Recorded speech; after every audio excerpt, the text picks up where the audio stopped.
Hai Texmates, apa kabar? Selamat datang di YouTube channel TM Konsultan.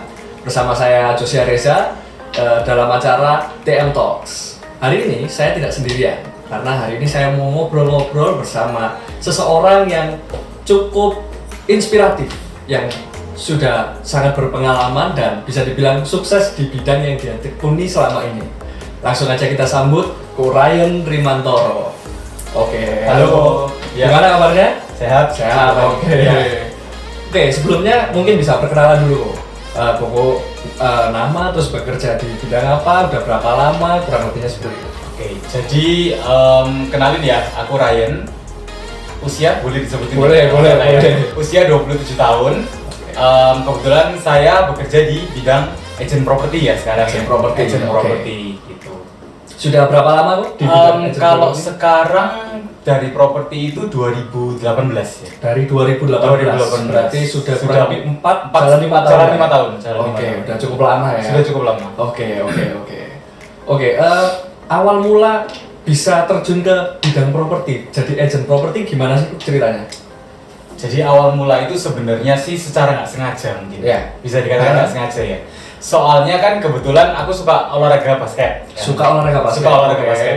Nah kebetulan di grupku waktu main basket, nah itu diajak. Ryan, kamu nggak mau coba bisnis properti? Kamu Oke. sekarang di mana? Ya. Kan orangnya kan tanya gitu. Terus aku jawab, oh aku kerja ikut orang. Kayak gitu. Oke. Nah terus akhirnya dia jelasin sekilas sih Nah. mengenai properti, marketing gimana. Akhirnya juga tertarik Terjun. untuk Oke. join. Iya. Bahkan sampai terjun, sampai benar-benar mendalami. Sampai mendalami 4,5 tahun. Iya. Itu 2018. Proses dia ketemu aku tuh sekitar 2017 akhir ya. Oh, oke. Atau 2017 pertengahan, saya lupa sih. Oke. Kurang lebih kayak gitu. Posisi berarti itu sudah lulus kuliah, sudah bekerja ya tadi? Ya kebetulan lulus kuliah itu 3,5 tahun. Oke.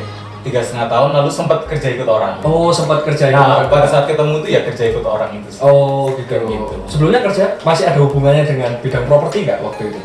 Oh, nggak ada. Nggak ada ya? Dulu kebetulan latar belakang sekalian ya. Ya, oke. Saya kan kuliahnya itu waktu itu di Universitas Surabaya. Oke. Kemudian Upaya. jurusannya itu teknik kimia. Teknik kimia. Chemical engineering. Ya, Lulus 3,5 tahun. Setelah itu saya bekerja sesuai bidang. Oke. Bekerja sesuai bidang itu waktu itu saya kerjanya kebetulan di pabrik ya. Ya. Di pabrik dan jam kerjanya Hmm. itu shift. Oke. Jadi 1 minggu saya shift pagi, Hmm. 1 minggu shift siang, 1 minggu shift malam. Oke. Setiap selesai shift malam, Ya. saya pasti sakit. Soalnya kan jam tidurnya kan Iya, iya. baru-baru Balik-balik terus. kembali Betul, terus kan. betul. Dan akhirnya ya itu sakit tapi ya tak jalanin terus. Oh, soalnya kan sesuai oke. bidang. Ah. Sampai ketemu sih yang ngerekrut saya. Yang nawarin agent agent properti. Oke. Betul. Habis itu baru akhirnya tertarik buat nyoba. Tertarik buat nyoba. Emang sebelumnya udah kepikiran, maksudnya sempat kayak mungkin mau coba jadi agent properti atau ya kebetulan aja karena ditawari gitu.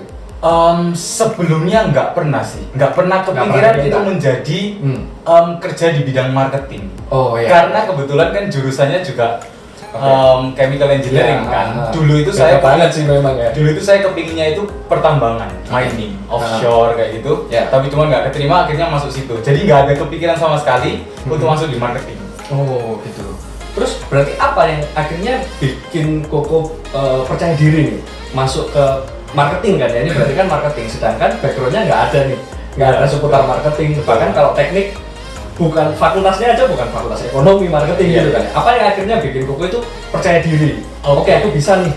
Kalau membuat aku percaya diri ya, Ya. sebenarnya waktu itu simple. Soalnya aku cuma dibilangin gini sama yang ngerekrut aku. Ya. Kamu mau menerima penghasilan bulanan itu fix setiap bulan, Oke. atau kamu berani ambil resiko 1 bulan nggak closing 0, atau kamu bisa 1 bulan ratusan juta. Oh, oke. Jadi aku mikir, oh ada peluang di sini, berarti Ya. untuk aku dapat income yang puluhan hingga Ya, ratusan ya, juta, betul. kayak gitu kan. Iya, ya. Sesimpel itu sih. Terus aku cuman kayak tanya, emang yang berhasil sudah berapa banyak? Ya, Nah, kayak betul, gitu kan. betul. Terus akhirnya ya ternyata dia cerita banyak memang yang berhasil. Oke. Gitu. Dari situ baru akhirnya benar-benar tekuni, dicoba, Iya. sampai akhirnya sampai di titik sekarang. Sampai di titik sekarang ini. Oh gitu. sekarang berarti udah jalan 5 tahun ya? 4,5. Iya, 5 tahun. Jalan 5 tahun Iya, lah ya. betul. Koko masih ingat nggak closingan pertama Koko? Oh masih, nggak bisa Masih lupa nggak? itu ya. Gimana itu? Bisa diceritain nggak pengalamannya? Oke, jadi kalau closingan pertama, Ya. saya masuk itu per 2018 Januari. Oke. Jadi per tanggal 1, saya resign dari pekerjaan lama, saya masuk ke ya yang sekarang ini, Ya. di Brighton ya. Ya, oke. Bulan pertama saya nggak closing. Oke, sebulan pertama. Sebulan pertama full closing. nggak closing. Tapi udah jalan maksudnya. Sudah jalan, sudah cari melakukan orang, sudah nawarin. melakukan aktivitas agent property sudah. Oke. Saya branding, ya kan. Bulan kedua saya closing. Saya closing itu nilainya 4 miliar 250. Langsung closing pertama Iya. 4 miliar. Tapi nggak tahu struggle-nya ya. Oh iya, iya. Struggle-nya orang itu satu orang ini itu keliling sama saya 3 minggu. Jalan 3 minggu. Satu minggu itu melihatnya 10 properti. Jadi kalau teman-teman tahu kayak Surabaya Barat, Oke. itu saya keliling di daerah Citraland, Royal Resident, Ya. wisata Bukit Mas, itu saya keliling terus. Oke. 1 minggu 10, 1 minggu 10, 1 minggu 10. Akhirnya dia dapat 1. Berarti total kurang lebih 30. 30 properti yang saya lihat. Oke. Nah, itu saya jadikan pengalaman. Ya. Sekarang, dulu kan saya di bidang non marketing Ya, betul. Jadi kan saya nggak tahu daerah ini mana, daerah ini mana nggak tahu. Tapi dengan adanya closingan saya yang pertama, Ya. saya jadi tahu daerah-daerahnya. Saya jadi menguasai Citraland, Dian Istana, Ya. Royal Resident, kayak gitu. Jadi ada benefitnya sih memang. Jadi sekaligus jadi pengalaman ya kalau bisa. Sekaligus jadi Jadi pengalaman, pengalaman, betul. jadi pedoman juga. Pedoman Dari yang juga. awalnya ngejar satu, muter, Iya. Tapi Sampai dapet. nggak sempet ngerasa kayak, duh ini udah anggaplah seminggu pertama udah nyoba keliling lihat 10 properti, minggu kedua 10 properti lagi. Itu kok nggak yang merasa kayak, duh orang ini serius apa enggak ya? Sebenarnya sih ada perasaan kayak gitu, Ya. ada. Ah. Cuman waktu itu saya berpacu pada goalnya. Oke. Nilai komisi yang didapat Oh, kalau oke. sampai terjadi Oke. closing. Iya. Kalau boleh sharing sedikit Ya, ya. oke. Dulu properti pertama yang saya closing kan nilainya 4 miliar. Ya. Kalau agent property memang kalau closing ya kita ada komisi ya. Ya, betul. Setelah itu pembelian pakai bank pun kita juga dapat komisi. Oke. Jadi kurang lebih total yang saya terima waktu itu sekitar 40 juta lebih. Oke. Nah itu saya berpikir, kalau saya ikut kerja korporat Ya. dengan gaji fresh graduate, Betul. saya kalikan 12 bulan, 1 tahun, nah itu saya bisa hampir dapat dalam waktu cuma 2 bulan. 2 bulan. Jadi Ya. dengan kata lain kan dari bulan 3 sampai terakhir kalau saya nggak closing pun ya kurang Bisa lebih bertahan kan. nih buat Ya, setahun. bisa Ya. bertahan kan. Nah alhasil bulan 3 Maret Ya. sampai bulan Juli itu saya nggak closing. Saya nggak closing. 3 Maret, April, Mei, Juli 5 bulan. 5 bulan. Itu bener-bener nggak closing. Oke. Bener-bener nggak closing. Bertahan dari Bertahan dari komisi yang pertama Ya, tadi. ya, ya. Nah, tapi puji Tuhannya, 5 bulan itu saya tidak berhenti untuk kegiatan aktivitas properti. Ya, oke. Jadi kita tetap istilahnya kalau di kita itu menabur. Oke. Kita cari barang, kita cari klien, ya kan? Alhasil bulan 8 Agustus 2018 sampai sekarang saya nggak pernah nggak closing 1 bulan. Dalam sebulan Pasti selalu ada closing minimal 1. Oke, oke. Jadi itu kayak apa ya? Iya, iya. Tabur tua ya kali Iya, ya. ya, mungkin Kayak ya gitu. bisa dibilang gitu juga sih. Meskipun 5 bulan nggak ada closing, tapi kalau kita terus tekun, terus kita lakukan terus ya pasti ujung-ujungnya bakal ada Ujung-ujungnya juga. kita bakal Ya, menuai. Oke. Oke, itu kan tadi closing pertama nih. Closing pertama. Kalau udah sejauh ini nominal closing yang paling besar boleh disebutin nggak? Oke, paling besar ya. Ya, yang paling besar sejauh ini menjalani So bidang. far paling besar itu jadi gini, kita kan memang nggak bisa tahu kapan hari ada pandemi ya. Ya. Closing terbesar saya itu terjadi pada saat pandemi. Justru pada waktu Pada saat pandemi. Oke. Jadi pada saat pandemi, closing terbesar saya itu nilainya 108 miliar. 108 miliar. 108,250 kalau nggak salah. Saya lupa. Sorry, itu Exactnya berapa? ngitungnya berarti kayak satu orang atau kayak total satu Oh bulan? tidak, satu klien. Satu klien. Satu ya, klien dengan satu penjual. nilainya 108 miliar rupiah. Waktu itu jual beli pabrik. Oh, oke. Iya, Oke, pabrik. 108 sekian ya, saya Ya, lupa ya. ya. 108 miliar itu pada saat pandemi. 2020 kalau nggak 2020 akhir, kalau nggak 2021. Jadi masih pandemi. Masih lagi ketat-ketatnya sih. Ya, jadi semua masih pada pakai masker, ya kan? Ya, kayak gitu. Betul, masih betul. ketat. 108 terbesar. Bisa nge-closing 108 miliar. 108 miliar. Betul. Gokil sih. Maksudnya pasti nggak kepikiran kan ini. Nggak kepikiran. Dari masa pandemi tiba-tiba bisa closing sebesar itu ya. Betul. Itu enaknya bisnis properti. Ya, okay. Kalau saya sharing sedikit, bisnis properti itu memang kita nggak bener-bener nggak ada fixed income kan. Ya. Kita bisa nggak closing, kita bisa dapat 0, atau kita bisa closing yang besar. Ya. Tergantung dari ya effort kerjanya kita, keringat kerjanya kita sendiri. Ya. Kita bisa melihat peluang atau enggak, kayak gitu kan. Ya. Gitu sih, bagus. Nah, 108 108 ya. 108 Itu kan nominal yang besar banget sih ya. Iya. Maksudnya kalau aku Cukup besar. Aku aja belum pernah lihat uang sebanyak itu. cukup besar. Nah, Cukup besar. pasti butuh meyakinkan kliennya nih. Gimana sih kalau tips dari Koko nih ngeyakinin orang yang mau closing dengan nominal segitu besarnya? Oke. Apalagi kalau menurut dia, berarti waktu itu kan propertinya pabrik ya? Iya, Pak. Ya pabrik. Berarti berhubungannya bukan sama yang anak muda dong? Oh iya, Ya, betul. pasti iya. sama orang yang Sama Big Boss ya. ya mungkin udah umur 40, 50. Ya 50 mau kena. Nah, maksudnya dengan Koko kan umurnya masih muda banget nih, masih under 30 kan? Iya. Ketemu dengan orang yang gitu, caranya gimana sih kok biar bisa kita itu meyakinkan orang yang jauh lebih berpengalaman daripada kita, jauh lebih paham daripada kita, sampai akhirnya deal nih sama Koko. Oke. Jadi kalau sharing sedikit mengenai bisnis properti, bisnis properti itu unik. Oke. Jadi kita itu ada belief, kita percaya ya, bahwa properti itu bisa ngomong. Oke, properti bisa ngomong. Ketika kita bukan dari latar belakang marketing, Ya. kita mau bekerja properti, kalau kita ngeliatin aset, kalau aset itu bagus, lokasinya bagus, dimensinya sesuai, harganya bagus, seolah-olah properti itu bisa ngomong. Oke. Pembeli masuk, oh bagus ya, rukonya bagus, lokasinya bagus, Oke. harganya juga masuk. Harga per meternya tinggal di-compare kan. Ya. Harga per meter segini, wajarnya dia buka berapa, negosiasi. Uniknya kerja properti itu kayak gitu. Oke. Bisa ngomong propertinya. Jadi kita itu basically nggak perlu effort yang terlalu berlebihan. Kalau istilah bisnis properti itu kayak ngecap ya. Ngecap ya. Ya kayak panas-panas gitu. Nggak harus seperti itu. Karena properti itu percayalah bisa ngomong ketika memang asetnya bagus. Nah, kejadian yang 108 ini memang asetnya, lokasinya bagus. Strategis Dan harganya pun juga tidak mahal karena ya memang ada koreksi sedikit ya, mungkin ya. Pada saat pandemi ada koreksi sehingga ya orang berani ngambil. Dan FYI itu dibelinya juga kontan. Dibelinya juga cash keras. Oke. Itu sih. Iya. Berarti, nah ini kok berikutnya ya. Berarti kan Koko ini udah jadi agent properti dari 2018, yang mana berarti itu sebelum pandemi.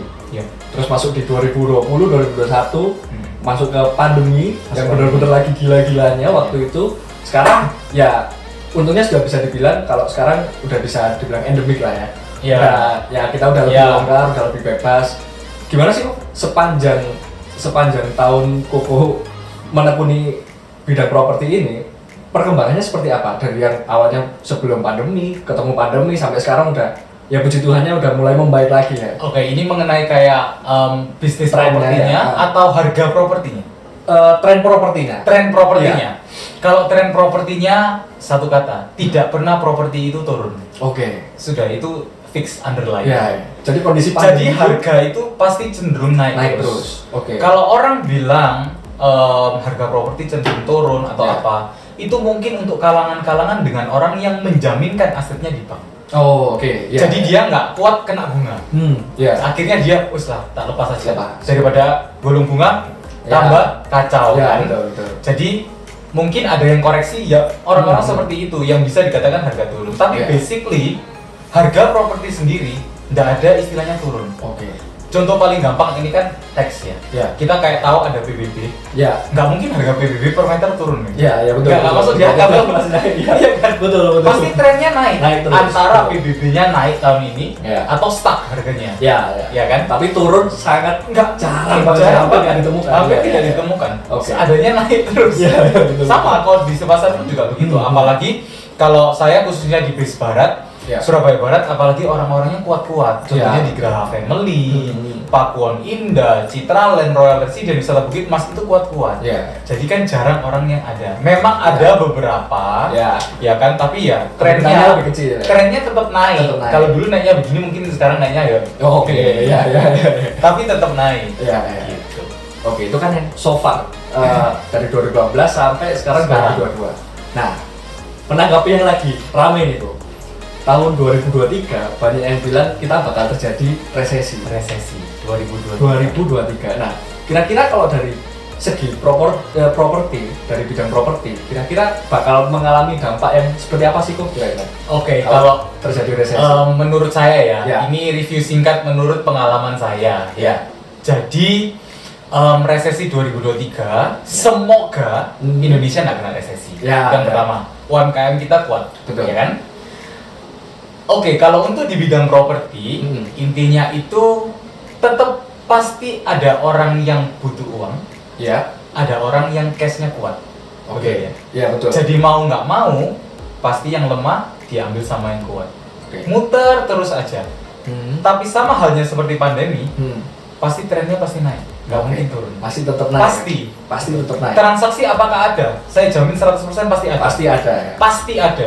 Oke. Karena khususnya kita di Surabaya, bisa dikatakan orang Surabaya itu cukup punya duit. Iya, iya, iya. Cukup punya duit. Ya. Banyak yang istilahnya orang kaya di Betul, Surabaya itu betul. banyak. Betul, betul. Jadi jangan takut kalau semisal nggak ada transaksi atau apa, nggak mungkin. Pasti ada transaksi. Pasti ada ya? Pasti ada transaksi. Oke. Contoh lain, pemerintah pun juga support kita untuk adanya transaksi. Contoh, Ya. akhir tahun ada promo diskon BPHTB. Ya. Ada dengar ya? Ya. Ada dengar kan? Ya, ya. Promo BPHTB itu kan salah satu program pemerintah Ya. untuk support kita. Transaksi tetap berjalan kan? Ya tetap pasti disupport, pasti ada transaksi. Oke. Meskipun resesi. Iya, iya. Katanya isunya resesi. Ya, isunya sih. Tapi ya kita berharap berharap enggak. aman-aman aja, baik-baik iya, aja. Kalau bisa aman-aman bertumbuh aja. lebih baik. Iya, betul. Iya, iya. Nah, ada lagi nih, Bro. Ini dari yang aku lihat ya, ada lagi yang lagi viral itu membahas bahwa beli rumah itu nggak worth it. Beli rumah tidak worth it. Iya, jadi ada yang membahas bahwa beli rumah itu nggak worth it, terutama kalau yang masih usianya masih muda ya.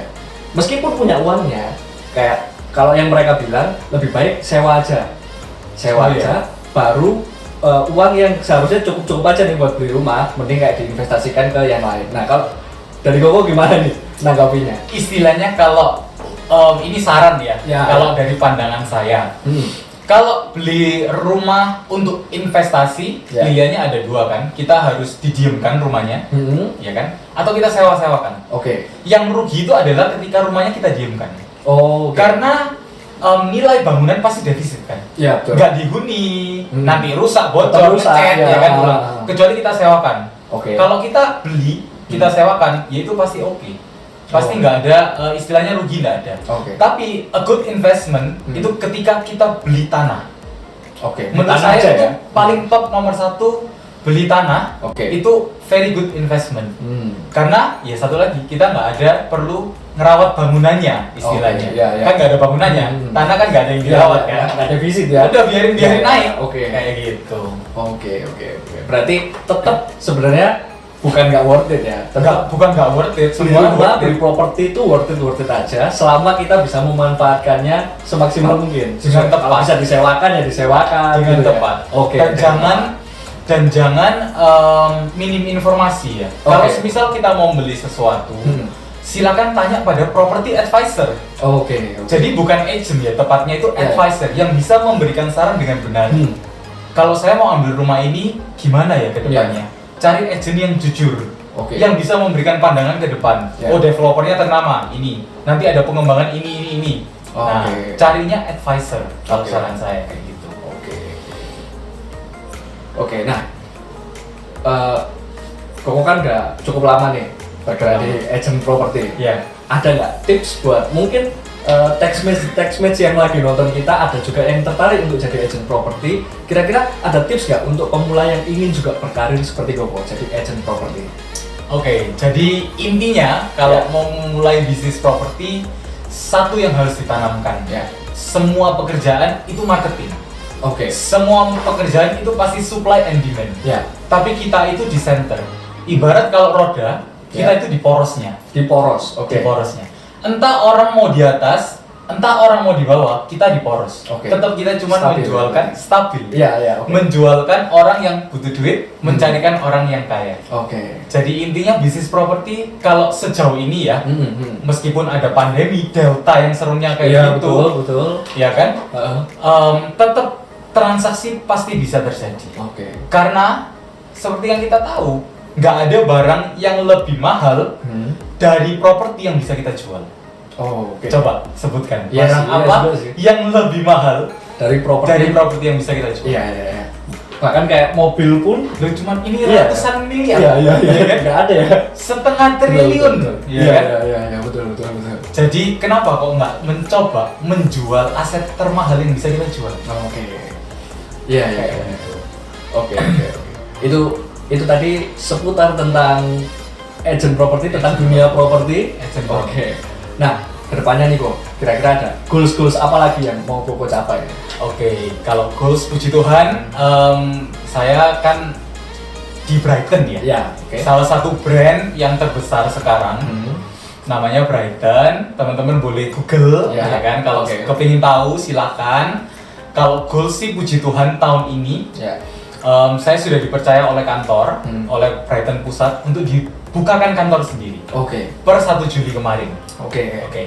Jadi goal saya berikutnya tentunya mengembangkan kantor yang sudah dipercayakan ke saya.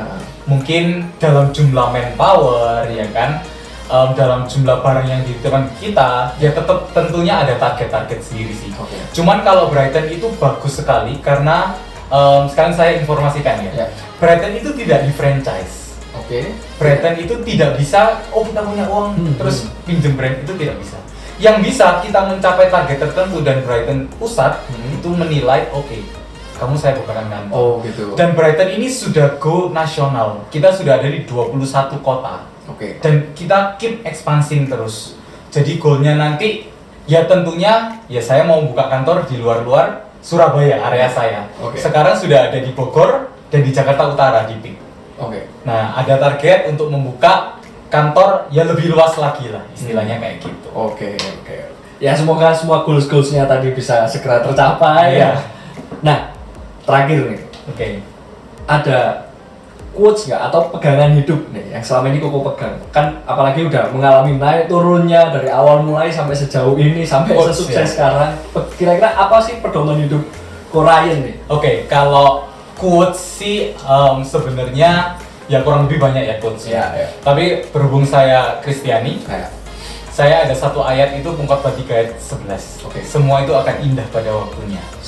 Jadi percayalah, semuanya itu akan indah pada waktunya. Cuman keep doing your best kayak gitulah. Bagus banget sih kok. Pegangan hidupnya bikin kita juga semangat lagi nih. Karena apa, kita harusnya percaya juga semua itu akan indah pada waktu. Semua ada masanya lah. Semua ada masanya. Betul. Jadi ya apapun yang terjadi ya, semoga kedepannya terus baik-baik aja, terus kalau bisa terus grow juga. Meskipun banyak orang yang mungkin bilang ada resesi ya, tapi ya kita keep doing our best aja. Keep doing our best kayak gitu. Oke, Techmates, kita sudah sampai di ujung pembicaraan pada TM Talks hari ini. Saya Josia Reza bersama Ko Ryan. Bisa support kita dengan subscribe, like, dan komen di YouTube channel kita. Sampai bertemu di video berikutnya. Bye.